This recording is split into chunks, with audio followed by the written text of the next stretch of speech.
Matagal na panahon bago masilayan ang punong ito.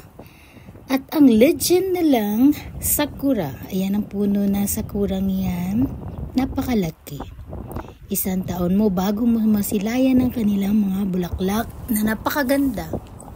Pag namumukadkad, Tagalog na Tagalog. Ano? Wow!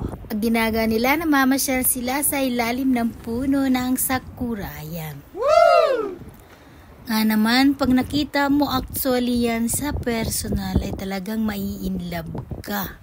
Kulay pink ang bulaklak at napakaganda ng kanyang mga petals. English yan, ha? Yan. Silip din ako kasi gusto ko siyang hawakan. Hindi ko siya mahawakan kasi nga pinagbabawal na hawakan yung sakura. Titigan mo lang siya, kunan mo lang siya ng picture, namnamin mo ang kanyang ganda. Yan lang ang kaya mong magagawa.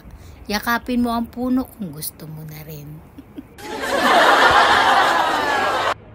Ang pinaka-daiji kasi nila, yung sakura yan. Daiji na daiji, once a year lang naman. Nakunan ko itong video na to na sakura ay nung April 11.